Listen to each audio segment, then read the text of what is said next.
Hello and welcome to Simply inTAXicating. In our first episode on foreign trade policy, we had highlighted basically the key features of the new foreign trade policy which has been put in place for 5 years. Looking at the foreign trade policy, the way it has been integrated with some of the mission mode programs of the Finance Minister and the Prime Minister, the pet project rather, the Make in India, Digital India, Skills India. And of course, one thread which has been running through all these mission projects is the ease of doing business. Let's give credit to Commerce Industry Minister Nirmala Sitharaman, who has done a pretty good job. Today we have several experts joining us in the studio. We are going to touch upon the technicalities, looking at the fine prints of the policy, whether there are certain oversights, whether certain benefits which intention was to give, and probably the foreign trade policy statements and the policy itself have excluded them. So we will look at all those aspects and we will touch upon the key features, go deeper into it. So we have Mr. Ajay Sahai, the CEO of the Federation of Indian Export Organizations. We have Mr. Jain, an expert on foreign trade policies issues, from the RSA Legal. We have Mr. Rahul Shukla from KPMG. We have Mr. M K Gupta from, earlier he was the Chief Commissioner of Customs. Now he is a practicing and successfully practicing advocate. So we will start with Mr. Sahai. So you have been associated with the making of this entire foreign trade policy over a large horizon of time. As the minister and other officials yesterday said in Began One that it has taken a lot of pain, a lot of efforts. So please share those experiences with us. How exactly you went about it? In fact, the foreign trade policy should have come on 1st of April 2014 and the policy has come on 1st of April 2015, which shows that a lot of work has been done in the interim period. And what we have observed that while there has been stakeholder consultation all throughout 1 year, there has been better interaction between Ministry of Commerce and Ministry of Finance on number of issues. And what we have observed that revenue has been taken on board before any announcement has been made in this policy. And therefore, I personally don't foresee any situation where there is any delay or lag in the announcement by the Department of Revenue to put effect the policy. While the stakeholder consultation is started in April, they have around 41 rounds of discussion with Export Promotion Council, leading chambers including FIEO. They have interacted with state government, which has happened for the first time, and they have interacted with other interministerial bodies also. So from that perspective, lot of intense deliberation has taken place, and many of the issues which have been addressed in the policy, they are basically looking at the emerging challenges in the global scenario also, and the policy has also identified the key winners who will be adding to export base in next 5 years. Wonderful, sir. So, keeping that in mind, maybe we will start with this two umbrella schemes which have been announced by the Honorable Minister, and we will start with this merchandise export. So, one is scheme where, of course, the great details are available for TIOL viewers and everybody. Maybe I request Mr. Shukla to touch upon some of those finer aspects of this scheme. See, the objective of the scheme, as it was said, that there are multiplicity of schemes. We are talking of focus product scheme, focus market scheme, VKGUI, agri scheme, and so first rationalization has happened so that you at least pick and choose benefit, although you can only have one benefit under chapter 3, but still optimizing or looking at opportunities and looking at constraints and looking at whether I fit in that or I fit in there, that has been done away with. So that's the first advantage. And this scheme gives me a benefit. It is between 2 to 5%. It is with the same benefit that was earlier available under erstwhile schemes. The only thing which has happened is now they are saying foreign exchange, or they are the FIEO value of exports or foreign exchange earned, whichever is less. The benefit is pegged on that. So that is the finer point one need to evaluate, because at times I may have a foreign exchange fluctuation, at times the exporter may not pay or the customer may not pay me back. Okay. Or there may be a credit disallowance or something. So we need to see how this particular wording will be worked when the script will be issued to us. Transferability is a welcome, and the disposal is also welcome, because somewhere it is restricted, somewhere it was not. Then the standard credit and drawback is beneficial. But again, it will depend upon how it pans out. Though the stability is there, and they are saying that they will not tweak it for 2.5 years, and they will have a review that time. Okay. So anything else you would like to add to this umbrella scheme which has been put in place? I think in the umbrella scheme, one thing which is good is that they are covering now a lot of countries. They are talking about 239 countries which we have covered under the umbrella scheme. The only issue comes about is the tinkering with the rates, because for many of the sector in the old policy, you have over and above the rate 2% bonus benefits also, which has gone. So the labor intensive sectors who were earlier entitled for the bonus benefit will no longer be there. Secondly, for a number of sectors, we have seen that the rates which were 5% has come down to 2%. What I liked in this policy is that if you are looking at a roadmap, it's a very good policy, but if you are looking at the short-term challenges, they are still concerned which the industry has raised, which the government has to look into. Okay. So, but don't you think, sir, this tinkering with the rates, etc., probably the minister stated that they are going to phase out the subsidies, keeping in mind, the WTO policy. The India has to be, putting all its policy in harmony with the WTO. So, is it because of that, or this statement is understandable for the textile sector, because in textile sector we have graduated out of the limit of 3.25%, and therefore for textile sector the benefit has to go from 2018 onwards. But for rest of the sectors, India has still not crossed the threshold limit of $1,000 GNP at the fixed parity of 1994-95. So I personally don't think that for other sector we have to phase out. And therefore, we have to look into what kind of challenges we are going to face. At the moment, exporters who are exporting to Europe zone, they are already feeling the pinch, because euro has appreciated by 21%, Japanese yen has appreciated by 13%. So if you are lowering the benefit for these areas, then exporters is hard hit on that front. And therefore, I am sure that government has to review and see where are the issues which the industry has raised and quickly redress them. So the integration of the foreign trade policy with other mega policies of the government of India, rightly you said, so the exchange rate, for instance, where the appreciation really hurts the exporting interest of the country. So to what extent do you look at looking at the roadmap and the initiatives taken by the new team of the minister in Ministry of Commerce? I personally feel the initiative which they have taken to involve the state is a very good one, and this is the beginning which they have made. They have talked about that each of the state will come with their own export strategy. 14 states have already devised their strategy. They are talking about an institutional mechanism of export commissioner. 21 states have already appointed their export commissioner. We are talking about a nodal officer in the ministries of the government, which has been done. Some ministries will be doing it. We have seen they are talking about a council for trade and development, where states ministers will be involved. A side scheme has already been given to the state. So we hope that the state will be building on export infrastructure. Let us keep in mind that today all factors of production are with the state. So unless you take a state on board, right, you won't be able to successfully devising your export strategy. Absolutely. Mr. Shukla, you have been interacting with the state governments also, right, on behalf of your clients, lots of issues coming up. So what has been your experience, and to what extent do you think that those bottlenecks which you faced probably will be overcome with this kind of initiative by the central government? See, it's a welcome change, as Mr. Sahai just pointed out, that states have been involved for the first time in the consultation. I think that's a departure in the foreign trade policy for the first time. And the government itself has recognized that all stakeholders has to be on board. And state, there are challenges. Each state had its own challenges. We are talking of Northeast, focusing Northeast for South Asia. And we are talking, we have to have ports as well. Until the state government, and certain taxes, because we said the tax should not be exported out. Certain part of taxes, which are not federal taxes, or I would say the VAT or the sales tax or the incentive, needs to be factored in or to be considered for a smooth exports and incentivizing the exports as well. So, but who will do that, sir? Again, the central government or the states can come up with their own? In fact, we are not sure what is the revised draft for the GST, because the draft which is right now in public domain is the draft which was circulated by the previous government.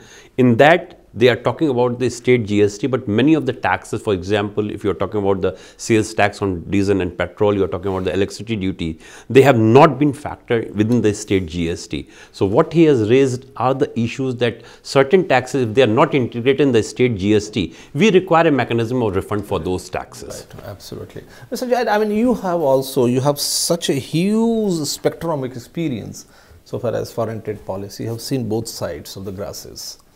And of course, you understand, you are familiar, you have the first-hand experience of the issues which generally, confront the industry and particularly the exporting community. So, what is your take on this? In fact, in my view, so far as Chapter 3 schemes are concerned, the government had certainly revamped these schemes, and particularly relating to this SFIS, now it has been converted to SEIS scheme. If you see the previous scheme of SFIS, so it was subject to actual user condition. Within the actual user condition, you can import only the capital goods. So majority of the service providers, though they were not in a position to take any of these scripts, or even if they take, they were not in a position to utilize that.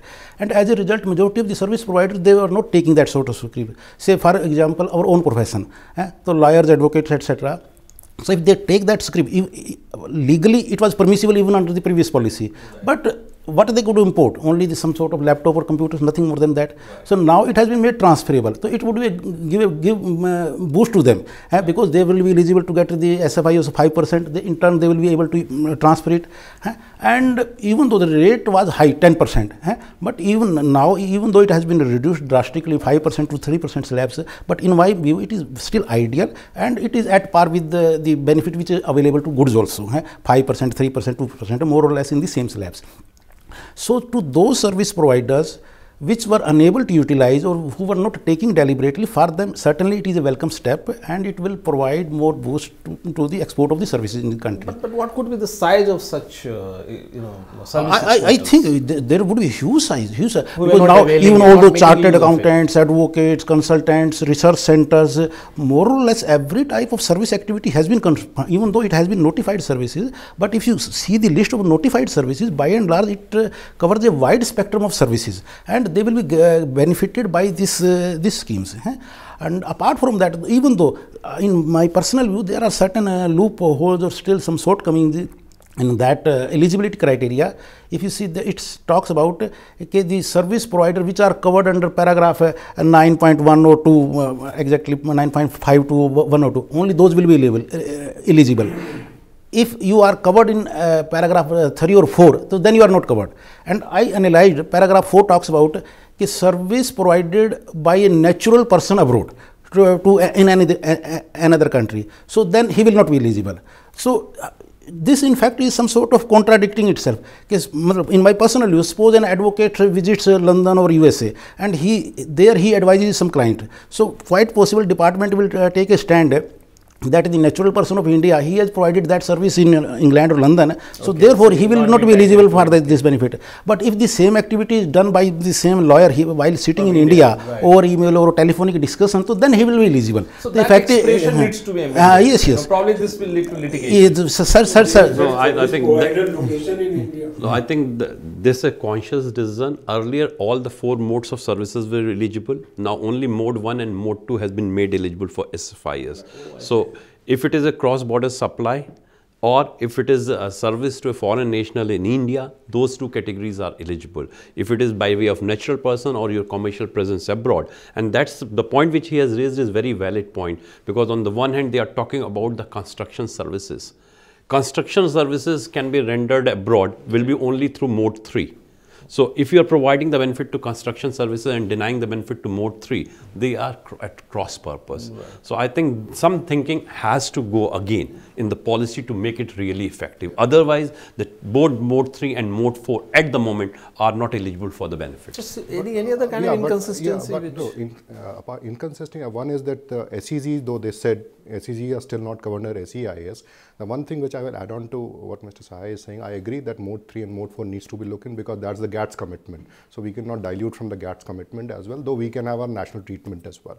But the issue is that if you look at from the historical disputes that have happened under SFIS, right from the 2009 when we said we need to promote the Serve from India brand, and now we at least have taken a diluted position. We're saying all the service provider located in India, I'm stressing on that word, providing services, eligible. So I think it's a positive mode. Certain aspects needs to be discussed. Maybe as it progresses, can be looked into. In fact, lot of litigation. Yes. In fact, lot of litigation is going on this aspect only. Exactly. So this is a fallout of the Yum restaurant case of Delhi High Court. Right. Exactly. The foreign brands. Yes. So now, they have clarified the position. Even if those are the companies which are fully owned subsidiaries. But this is prospective. So what about the cases pending? No, they will accept it retrospective also, because the Delhi High Court already has decided the matter in favor of this. Having said that, even the fresh application, this is a differentiation note as this is being raised that you are a foreign brand, you are not entitled for SFIS. No, they have a transitional arrangement in place which will cover all supplies till 31st of March. So unless the High Court decision is accepted by the government and effective change is made, we have to go by the old policy. Absolutely. So yes, sir. So you were saying something on this issue, sir, when Mr. Jain was talking about some of those inconsistencies so far as export of services are concerned. The SFIS scheme, many service exporter, they were not able to get this benefit. Suppose Ajay said that as a lawyer I am giving some service to a foreign, that script which I get, it is useless, it was useless to me. But now in the new policy, I can transfer it to somebody else. For example, we had a case where a bank, they had lot of script because banks provide lot of foreign services. So they were not able to use it. Then government changed this script can be utilized for discharging duty on the capital goods which are bought by the banks. But that was also a limitation. They were not able to utilize that. Now they can transfer it. So it will be a substantial benefit to them. Right. So another aspect which is very important about the the transferability of scripts. To what extent it has been liberalized, sir? And any other problem which the industry may face, or it's a completely... No, in fact, in SFIS, since there are no conditionality attached with transferability, I don't foresee any problem. The only problem will be faced by the sectors who were getting a higher benefit and utilizing it fully. Right. So, for example, the hotel industry was getting 5% benefit, and hotel is the only sector which was fully utilizing it. So, instead of 5, they will get 3. So, if there are other sectors also where they were getting 10% and utilizing it fully, they will get 5%. But I do agree with both of the gentlemen that for most of the sector, it was just a piece of paper, so they are better positioned to get the benefit now. Today. Yes, sir. You were talking about this. Real intention will be reflected in the notifications which are to be issued by Department of Revenue. I agree with you, sir. But we will, keeping in mind the transparency and the commitment of the government to enhance exports, the role of exports in overall growth trajectory of India, etc. Probably this will not happen, sir. But of course, revenue is also at work. We will see that their magic work later. Let's go to Mr. Shukla. There's this aspect, there's some of the things, which of course some of the sectors or some of the exporters which have been excluded, etc.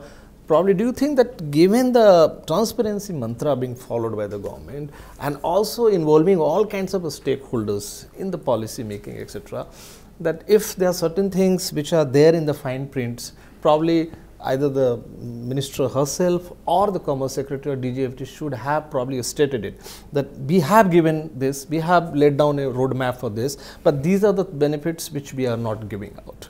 Like subsidy, the minister, Honorable Minister made it very clear that we are going to phase out, we are all committed to enhance or give a major role to exports, etc. But subsidies, no subsidies at all, and we are saying no to them.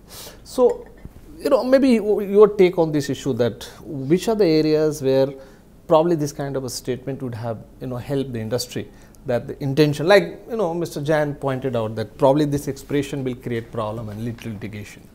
See, so far as these schemes are concerned, I don't think that there are any specific issues which are raised. Earlier, the issue was our actual user condition and non-disposal, then said only you can dispose only after 3 years. So now with no conditionalities, I think that issue rests. Now the issue is certain exclusions still stand. Telecom industry has been continuously representing that we should be given the benefit. They still stands excluded from the SEIS benefit.